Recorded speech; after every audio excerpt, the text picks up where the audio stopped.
नमो तस्से भगवतो अरहतो सम्मा सम्बुद्धस्से नमो तस्से भगवतो अरहतो सम्मा सम्बुद्धस्से नमो तस्से भगवतो अरहतो सम्मा सम्बुद्धस्से वासुनावंत पिंगुतनी तुल्लोकाग्र वू भाग्यवत अरिहत तथागत सम्यक संबुद्ध दस बलधारी सर्वज्ञ राजोत्तमयන් වහන්සේ අනුශාසනා කරන්නේ දමනය කරගත්ත සිත සංසුන් කරගත්ත සිත හැම මොහොතකදීම තමන්ට ආශිර්වාදයක් සිතක් ශාන්තියක් ගෙන දෙනවා කියන එක. එහෙමනම් තම තමන්ගේ සිත දමනය කර ගැනීමේ අදිෂ්ඨානයෙන් තමයි මේ භාවනාවට එකතු වෙන්නේ. දැන් මේ භාවනාවක් කරන අවස්ථාවක හැම මොහොතකදීම තමන් උත්සාහවත් වෙන තමන්ගේ සිත එක අරමුණක තියාගන්න. තමන් ඒ වඩන භාවනා කර්මස්ථානයේ ආනාපාන සති භාවනාව වෙන්න පුළුවන්. ඒ ආනාපාන සති භාවනා අරමුණේ හිත පවත්වා නාසිකාග්‍රේ සිහිය පිහිටුවාගෙන ඒ ආස්වාසන ආස්වාස ප්‍රස්වාස නම් ප්‍රස්වාස කියන සිහිය අකණ්ඩව පවත්වා. ඒ ආස්වාස ප්‍රස්වාස හොඳට දැනෙනකොට ඒ වගේම පැහැදිලිව දැනෙනකොට ප්‍රකට වෙනකොට ඒ හුස්ම රැල්ල ක්‍රමක්‍රමයෙන් සියුම් වෙන්න පටන් ගන්නකොට අපි හැම අවස්ථාවකදීම හුස්ම රැල්ලත් එක්කම හිත පවත්වාගෙන ඉන්න ස්වභාවය අපි ඇති කර ගන්නට ඕන.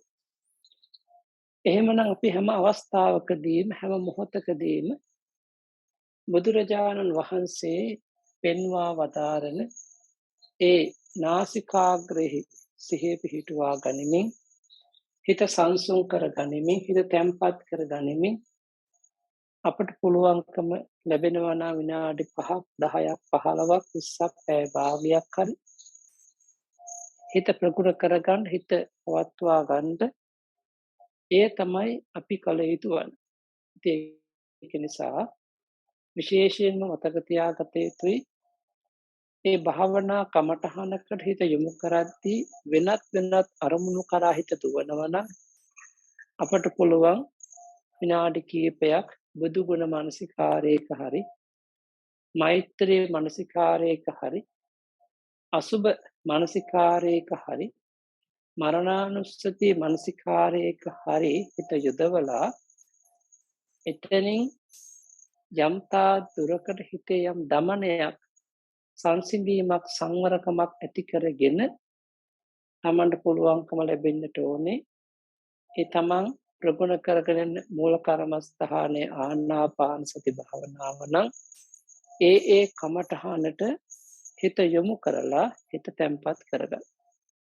එහෙමනම් අපි හැම කෙනෙක්ම උත්සාහවත් වන්නේ හැම කෙනෙක්ම වීර්ය කරන්නේ හැම කෙනෙක්ම බලාපොරොත්තු වෙන්නේ ඒ උතුම් මාර්ගය අපේ సంతාන තුළ පෝෂණය කරගන්න. එහෙමනම් අපි ආශිර්වාද කරනවා අනන්ත බුදු ගුණ බලයෙන් අනන්ත සදහම් ගුණ බලයෙන් අනන්ත මහා සංඝ ගුණ බලයෙන් ආර්ය දිව්‍ය රාජ බ්‍රහ්ම රාජ ගුණ බලයෙන් ජයශ්‍රී විජයශ්‍රී බෝසත්ණන් වහන්සේගේ ආශිර්වාදයෙන් සියලු සර්වඥ ධාතුන් වහන්සේගේ ආශිර්වාදයෙන් හැම දිනාටම ඒ ඒකාග්‍රතාසිත ඒකාග්‍රතා මානසිකාරය අඛණ්ඩව පවත්වා ගන්නට ශක්තිය ධෛර්යය ලැබේවා කියලා ආශිර්වාදය ඇතුවෙන් අප විසින් මේ සිදු කරන කෙටි පූර්ව කෘත්‍යයට අවධානය යොමු කරගෙන හිත තැම්පත් කරගෙන භාවනාවට සංසුන් වෙමු. ස්වාමීනි භාග්‍යවතුන් වහන්සේ ඔබ වහන්සේට මාගේ නමස්කාරය වේවා. ශ්‍රී සද්ධර්ම රත්නයටද මාගේ නමස්කාරය වේවා. මහා සංඝ රත්නයටද මාගේ නමස්කාරය වේවා. ආර්යයන් වහන්සේලාටද මාගේ නමස්කාරය වේවා. කල්යාණ මිත්‍රයන් වහන්සේලාටද මාගේ නමස්කාරය වේවා. මම වෛර නොවෙමි, තරහ නොවෙමි, නිදුක් නිරෝගී වෙමි, සුවපත් වෙමි. මාමෙන් මාගේ හිත සත්වයෝද මෙදහත් සත්වයෝද වෛරී සත්වයෝද සියලු සත්වයෝද වෛර නොවෙත්වා, තරහ නොවෙත්වා, නිදුක් නිරෝගී වෙත්වා, සුවපත් වෙත්වා. මාගේ මෙම ශරීරය රන් රිදී මුතු මැණික් වෛඩූර්ය ආදී වටිනා රත්නයන්ගෙන් සැදුනක් නොව, කෙස්ලොම් නියදත් සම්මස් ආදී අතිශයින් පිළිකුල් වූ පරම දුර්ගන්ධ වූ දෙතිස් කුණපයකින් සැදුනා වූ පිළිකුල් ශරීරයක් වේ. පිළිකුල් ශරීරයක් වේ. පිළිකුල් ශරීරයක් වේ. මාගේ ජීවිතය අනියතයි, මරණය නියතයි. ජීවිතය අනියතයි, මරණය නියතයි. ජීවිතය අනියතයි, මරණය නියතයි. අනිත්‍ය වූ, දුක්ඛ වූ, අනාත්ම වූ, අසුභ වූ මෙම ස්කන්ධ ලෝකය හැර දමා බුදු පසේ බුදු මහරහතන් වහන්සේලා නිවී සැනසී පැමිණ වදාළා වූ පරම රමණීය වූ ශාන්ති ලක්ෂණ වූ නිර්වාණ අභය පුරයට සුවසේ පැමිණීම පිණිසම මෙම ඒකායන භාවනා මාර්ගය එකසේ හේතු වේවා, වාසනාව වේවා. සාදු සාදු සාදු. හොඳයි, කවුරුත් එහෙමනම් පැය භාගයක් පමණ සංසුන් භාවනාවට තැන්පත් වෙන්න. තෙරුවන් සරණයි. චත්තාරි මානි භික්ඛවේ අරිය සත්‍යානි කත්තමානි චත්තාරි දුක්ඛං අරිය සත්‍යං දුක්ඛ සමුදයං අරිය සත්‍යං දුක්ඛ නිරෝධං අරිය සත්‍යං දුක්ඛ නිරෝධගාමිනී පටිපදා අරිය සත්‍යං ඉමානි කෝ භික්ඛවේ චත්තාරි අරිය සත්‍යානි අරියා ඉමානි පටිවිජ්ජන්ති තස්මා අරිය සත්‍යානි උච්චන්ති. ශ්‍රද්ධාවන්ත වාසනාවන්ත පින්තුනි, අද දවසේදීත් අපි විසුද්ධි මාර්ගයේ පාදක කරගත් මේ සත්‍ය නිර්දේශය, චතුරාර්ය සත්‍ය ධර්මයන් ක්‍රමක්‍රමයෙන් කෙටියෙන් නමුත් විස්තර කර දෙන්න තමයි අද මේ මාතෘකා කරගත්තේ. සංයුක්ත නිකාය සත්‍ය සංයුක්තයට අයිති සූත්‍ර පාඨයක් මාතෘකා වුණා භික්ඛවේ මහණෙනි ඉමානි චත්තාරි අරිය සත්‍යානි. මේ සතර ආර්ය සත්‍යය කතමානි චත්තාරි කවර සතරක්ද කියනවා නම් දුක්ඛං අරිය සත්‍යං දුක්ඛ සමුදයං අරිය සත්‍යං දුක්ඛ නිරෝධං අරිය සත්‍යං දුක්ඛ නිරෝධ ගාමිනී පටිපදං අරිය සත්‍යං. දුක්ඛ ආර්ය සත්‍ය, දුක්ඛ සමුදය ආර්ය සත්‍ය, දුක්ඛ නිරෝධ ආර්ය සත්‍ය, දුක්ඛ නිරෝධ ගාමිනී පටිපදා ආර්ය සත්‍ය. ඉමානිකෝ භික්ඛවේ චත්තාරි අරිය සත්‍යාන්. මහණෙනි මේ තමයි ඒ ආර්ය සත්‍යෝ සතර දෙනා. අරියා ඉමානි පටිවිච්ඡන්ති. ආර්යෝම ඉමානි පටිවිච්ඡන්ති. මේ සත්‍ය ධර්මය අවබෝධ කරා. තස්මා ඒ නිසා අරිය සත්‍යානීති අරිය සත්‍යයයි උච්චන්ති කියනු ලැබේ. මේක තමයි සූත්‍ර පාඨය උගන්වන කෙටිම අදහස. එතකොට එහෙමනම් අපි දන්නවා යම් ඒ සත්‍ය ධර්මයක් මේ ලෝකයේ තියෙනවා නම් ඒ සත්‍ය ධර්මය අවබෝධ කරගන්න උතුමෝ තමයි ආර්ය උතුමෝ. සදේවකේ භික්ඛවේ ලෝකේ සමාරකේ සබ්‍රාහ්මකේ සස්සමන බ්‍රාහ්මනියා පජාය සද්දේව මනුස්සාය තථාගතෝ අරියෝති උච්චති. තස්මා අරිය සත්‍යානි උච්චන්ති. දෙවියන් සහිත, මරුන් සහිත, බඹුන් සහිත, දෙව් මිනිසුන් සහිත සියලු සත්ත්ව ප්‍රජාව සහිත මේ සියලු සත්‍යයන් අතුරෙන් තථාගතයන් වහන්සේම ආර්ය කියලා කියන. තථාගතයන් වහන්සේට කියන නමක් තමයි අරිය. තස්මා අරිය සත්‍යානි උච්චන්ති. ඒ නිසාම ආර්ය සත්‍ය ධර්මයන් දේශනා කරන බවට ප්‍රකාශ කරන ලබනවා. ඉමේ සංකෝ භික්ඛවේ චතුන්නං අරිය සත්‍යානං අபிසම්බුද්ධත්තා තථාගතෝ අරහං සම්මා සම්බුද්ධෝ අරියෝති උච්චති. මහණෙනි මේ කියන සිව්සස් දහම් මනාව අවබෝධ කරගත් මේ සිව්සස් දහම් මනාව අවබෝධ කරගත් බැවින් තථාගත අරිහත් සම්මා සම්බුදුරජාණන් වහන්සේට ආර්ය කියලා හඳුන්වනවා.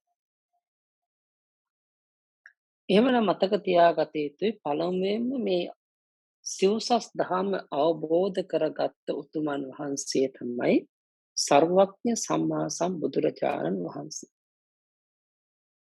අභිඤ්ඤේයං අභිඤ්ඤාතං භාවේතබ්බංච භාවිතං පහතබ්බං පහීනම්මේ ඒසෝ බුද්ධෝස්මි බ්‍රාහ්මණ කියන ප්‍රීති වාක්‍යයෙන් ප්‍රකට වෙනවා.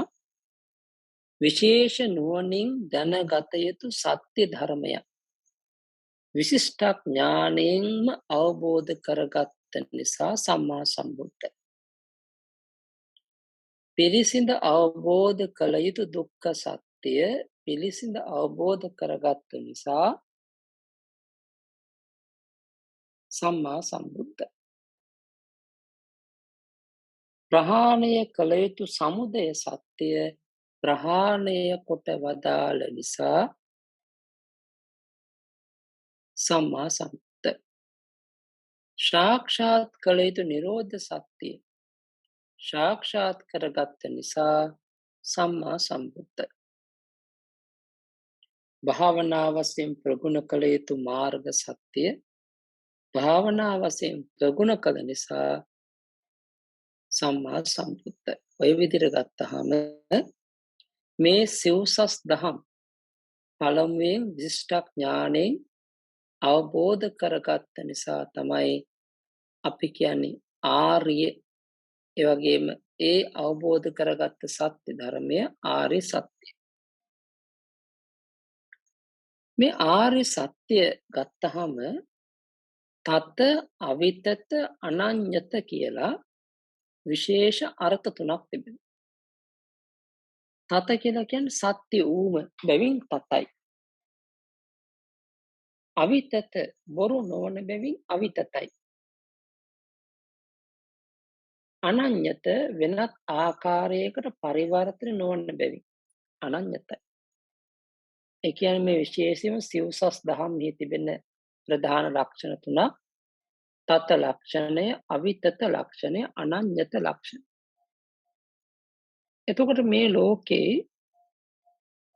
යම් යම් අය පහළ වෙලා මේකනේ මේ සත්‍ය, මේකයි සත්‍ය කියලා වෙනත් දේවල් කියනවනම් ඒක බොරුවක්. මොකද මේ සත්‍යයෙන් බැහැරව තව සත්‍යයක් නැහැ.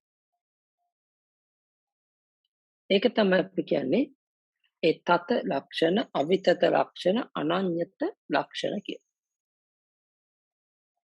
දැන් මේ දුක්ඛ කියන වචනේ ගත්තාම දූ පූර්ව කහ කියන වචනේ තමයි තිබෙන්නේ. දූ කියන අදහස ගත්තාම පිළිකුල් කළ යුතු. පිළිකුල් කළ යුතු. කහ කියලා කියන්නේ හිස් බව. එතකොට පිළිකුල් කළ යුතු හිස් බවක් කියන අදහස තමයි දුක්ඛ කියලා කියන්නේ. ඒ කියන්නේ අනේක විද උපද්‍රවයන්ගේ වාසස්ථානය තමයි අපේ මේ ජීවිතනේ. ඒ හැමදේම පිළිකුල් කළ යුතු දේවල්. දැන් අබෞද්ධයෝ, අඥානයෝ, මේ ලෝකේ සදාකල් කියලා හිතන දෘෂ්ටිගතිකයෝ හැම කෙනෙක්ම මේ ලෝකේ හටගත්ත හැම දෙයක්ම ස්ථිරයි. දුව සංඥා, සැපයි, සුඛ සංඥාව, සුභයි, සුභ සංඥාව, ආත්මීයයි, ආත්ම සංඥා වශයෙන් සලකනවා. හැබැයි මේ පිළිකුල් කළ යුතු හිස් දෙයක් කියලා දකිනකොට නිත්‍ය වශයෙන්, සුභ වශයෙන්, සුඛ වශයෙන්, ආත්ම වශයෙන් ග්‍රහණයක් නැහැ. ඒ හිස් බව හොඳට දකින්න. ඒ හිස් බව දකින්න නිසා තමයි පිළිකුල් කළ යුතු හිස් බවක් කියන අදහස තමයි දුක්ඛං කියලා කියන්නේ. දැන් දුක්ඛ කියලා කියන්නේ. ඒ මහ ප්‍රාණ කයන්න දිත්ත වෙලා තමයි දූපූර්වක දුක්ඛ කියන පදේ හැදිලා තිබෙන්නේ. ඊළඟ සමුදය. සමුදය කියන පදේ ගත්තාම සං ඌ අය පද තුනකට කඩන්න පුළුවන්. සං කියන එකේ උපසර්ගයක් එක සමාගම එකතු කිරීම කියන අර්ථය. යමක් අපි එකතු කරනවා නම් ඒ එකතු කිරීම අදහස තමයි සං කියන අදහසින් කියන්නේ. එතකොට ඌ කියනකොට උප්පන්න හටගත් කියන එක. ප්‍රකට කියන එක. උදිත ඒත් හටගත්. පහළ වූ කියන අදහස තමයි ඌ කියන උපසර්ගය. අය කියලා කියන්නේ හේතුවක් කාරණාවක්. ඒ කියන්නේ යම්කිසි දෙයක් එකතු කිරීම වශයෙන් හටගත්තා නම් ඒ හටගත්ත හේතුව තමයි සමුදය කියලා කියන්නේ. සං ඌ අය. එතකොට සං ඌ කියන පද දෙකේ නිග්‍රහේතයට මදා සරේ කියන සූත්‍රයෙන් සොරයා පරකාලි නිග්ග අල්මයන්න කාදේශ වෙලා සං තොට සයන්නයි අල්මයන්නයි උයන්නයි අය. එතකොට දැන් උයන්නයි අයයි තියෙන තැනට යවමදන තරලා චාගමා කියන ව්‍යාකරණ සූත්‍රය දකාරයක් ආගමුණව තමයි සමුදය කියන පදේ සකස් වෙන්නේ. සමුදය. ඒ කියන්නේ සමුදය කියලා කියන්නේ දුක් ඉපදවීමේ කාරණාව. දුක් හටගැන්වීමේ කාරණාව. එහෙනම් නිරෝධ. නිරෝධ. නී කියලා කියන්නේ අභාවාර්ථ නැති ආර්ථය ප්‍රකට කරන උපසර්ගයක්. රෝධ කියලා කියන්නේ චක්‍රය. සංසාර ගමන. එතකොට නැවත භවයෙන් භවයට උපාද්දවන ඒ සංසාර ගමනෙහි නිර්වශේෂී වැලක්මක් වුණා නම් නිරෝධ. ඒ කියන්නේ සංසාර ප්‍රවෘත්තිය, සංසාර චක්‍රය, සංසාර ප්‍රවාහයේ නැවැත්ම තමයි නිරෝධ. මග්ග කියලා කියන්නේ ප්‍රතිපදාව. ඒ කියන්නේ නිරෝධයට අභිමුඛ වූ ප්‍රතිපදාව මග්ග. අපි හේතුඵල දහමට අනුව ගත්තාම සමුදය හේතුවක් වෙනකොට ඵලය වෙනවා දුක්ඛ සත්‍ය. මාර්ගයේ හේතුවක් වෙනකොට නිවන වෙනවා ඵලය. ඒක ඔය විදිහට තමයි හේතුඵල දහමත් අපි ගලපලා ගත්තී මේ චතුරාර්ය සත්‍ය අපට ප්‍රකට කරගන්න පුළුවන්කම ලැබෙනවා. තවදුරටත් මේ ගැන විශ්ලේෂණය කරනකොට පටිසම්භිදා මග්ග පාළි වැනි ග්‍රන්ථවලදී දුක්ඛ සත්‍යයේ ලක්ෂණ හතරක් දුක්ඛස්ස පීලනට්ටෝ සංකතට්ටෝ සන්තාපට්ටෝ විපරිණාමට්ටෝ කියලා මේ දුක්ඛ ලක්ෂණෙහි විශේෂ ලක්ෂණ හතරක් ප්‍රකට කරනවා. දුක්ඛස්ස පීලනට්ටෝ මේ දුක්ඛයාගේ පෙළීම. දුක කියලා කියන්නේ පෙළීම. අපි නිතර මේ රූපකය පෙළෙනවා නම් නාමකය පෙළෙනවා නම් ස්කන්ධ පෙළෙනවා නම් ආයතන පෙළෙනවා නම් මේ පෙළීම වේදනාව තමයි අපි එක පැත්තකින් දුක කියන්නේ. සංකතට්ඨෝ ඒ සංකතට්ඨ කියලා කියන්නේ එතකොට සකස් වුණු බව. ඒ කියන්නේ චුති පටිසන්ධි වශයෙන් භවයන් සකස් වීම තමයි සංකතට්ඨ කියලා කියන්නේ. සන්තාපට්ඨෝ දැවිල්ල 1000 චිත්ත 1000 ක්ලේශ 1000 ආදී ඒ 1000 තමයි සන්තාපට්ඨ. විපරිණාමට වහා වෙනස් වෙන ස්වභාවය. දැන් මේ තියෙන දේ නෙමෙයි තව මොහොතකින් වෙනස් වෙනවා. ඒ වෙනස් වෙන ස්වභාවය වෙනස් වෙන ගතිය තමයි සන්තාපන විපරිණාම කියලා කියන්නේ. එන දුක කියලා කියන එක පැත්තකින් පිළීමක් තව පැත්තකින් ඒ හටගත් සංස්කාරයන් ස්වභාවය හැටි තව පැත්තකින් දැවිල්ලක් තව පැත්තකින් වහා වෙනස් වෙන ස්වභාවය.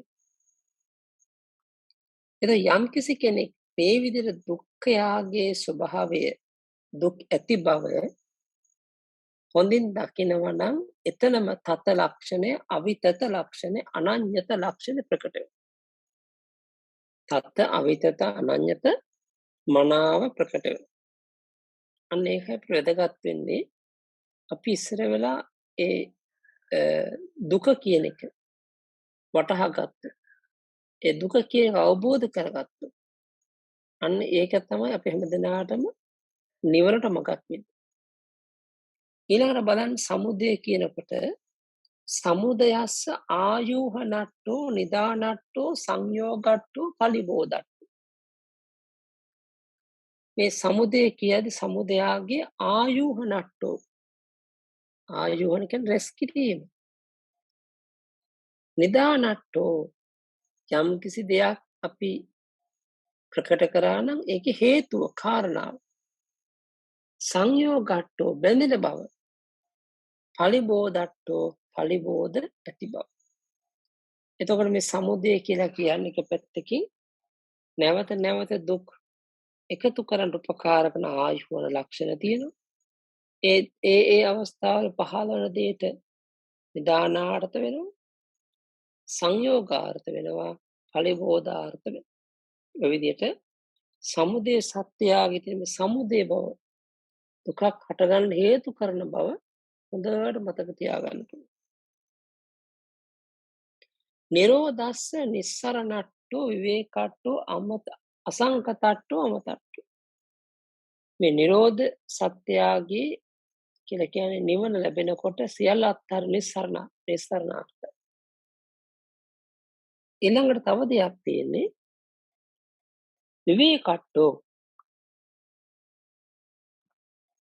කාය විවේක, චිත්ත විවේක අවසාන උපදි විවේකයේ දක්වා හිත ගැඹුරට ඇරයි යන ස්වභාවයක් තියෙන නිවන.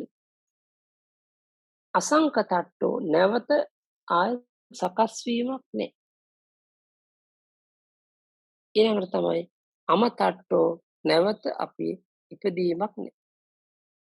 ඒක එන්නේ ධර්මතාවය අපි දකින්න නම් ඒ ධර්මතාවය තේරුම් ගන්නට නම් අපි හැම කෙනෙක්ම ඒ සිව්සස් දහම දකින්න පුරුදු වෙන්න. මග්ගස්ස නීයානට්ටෝ හේතට්ටෝ දස්සනට්ටෝ ආධිපතෙය්‍යට්ටෝ. මේ මාර්ග සත්‍ය කියලා කියන්නේ නිවනට පමුණුවන නිසා නීයානර්ථයි. ඒ වගේ නිවනට හේතු වෙන වෙවි හේතු අර්ථයි.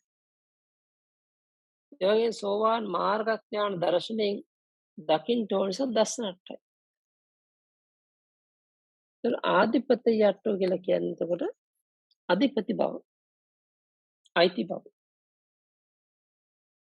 ඔය විදිහට ගත්තාම ඒ මාර්ග සත්‍ය හැටියටම අපි තේරුම් ගත්තොත් අවබෝධ කරගත්තොත් ඒක තමයි අපිට වැදගත් වෙන්නේ. එතකොට එහෙමනම් අපි හැමදෙනාටම දැන් ඔය චතුරාර්ය සත්‍ය ධර්ම ගත්තාම ඒක ගැඹුරට විශ්ලේෂණය කරද්දී ඒ දුකට හේතුව දුක නැති කිරීම දුක නැති කිරීමේ මඟ කියන්නේ.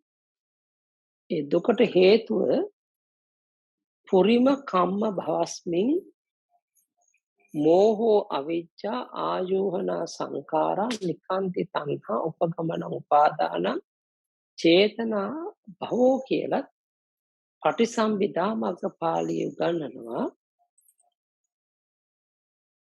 පුරිම කම්ම භවස්මින් මෝහෝ අවිජ්ජා අතීත කර්ම භවයේ යටගත් සංස්කාරයෝ තමයි අවිජ්ජා.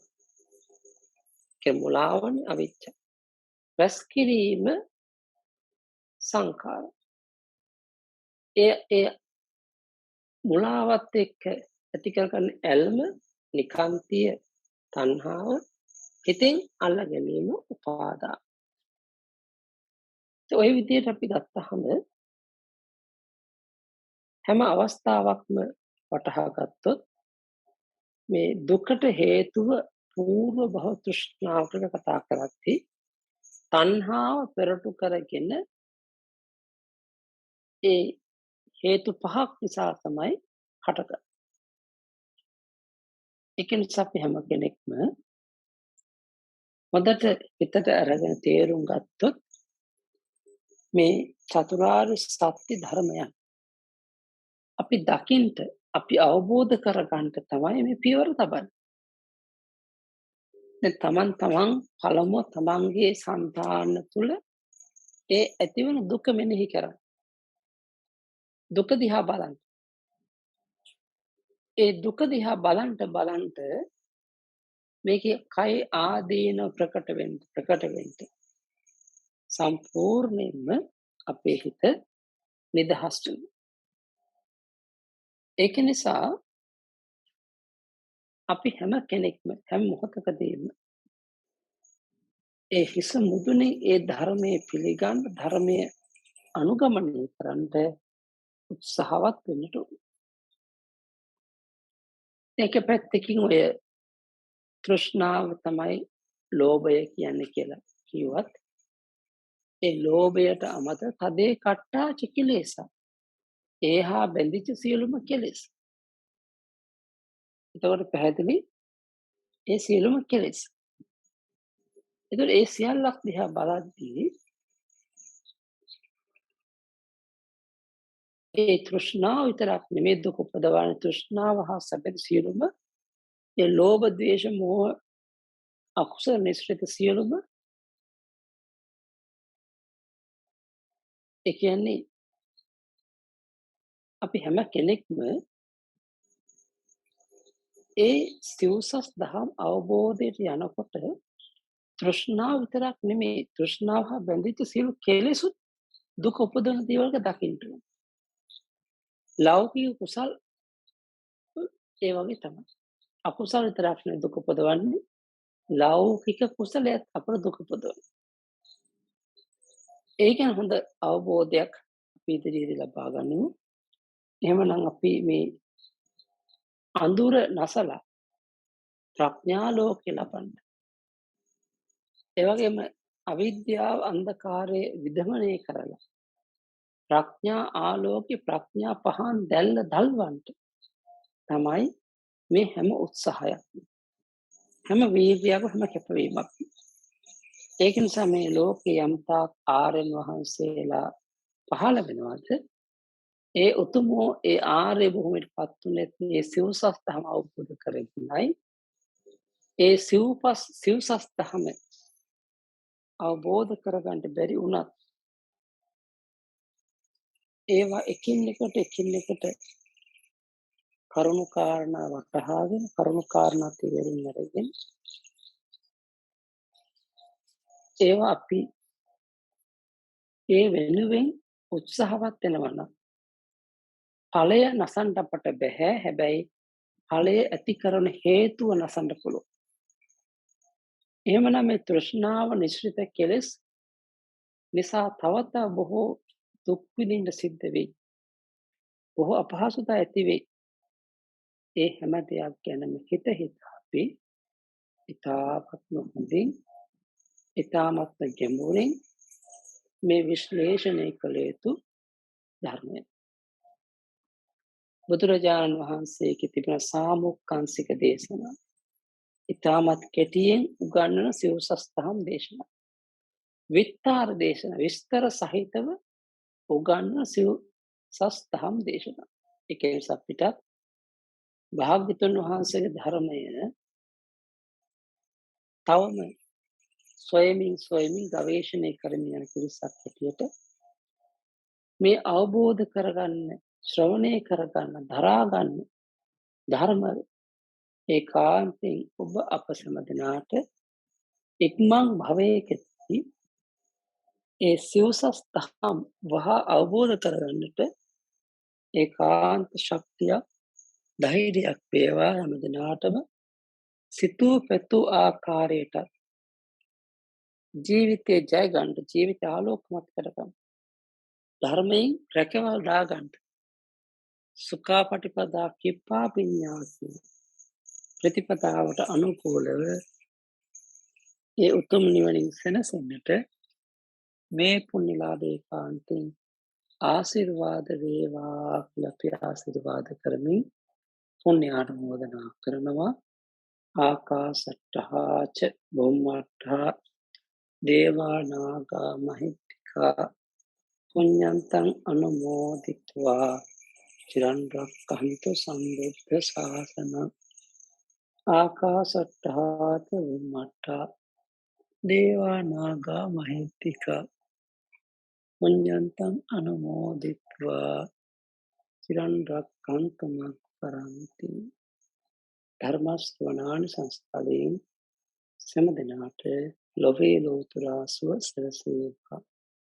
අභිවාදන සීගිස්ස නිච්ඡං බුද්ධා පචායිනෝ චත්තාරෝ ධම්මා වඩ්ඩන්ති ආයුවන්නෝ සුඛං බලං ආයුරාෝග්‍ය සම්පatti සග්ග සම්පatti මේවච අතෝ නිබ්බාන සම්පatti මීනාතේ සමිච්ඡතු.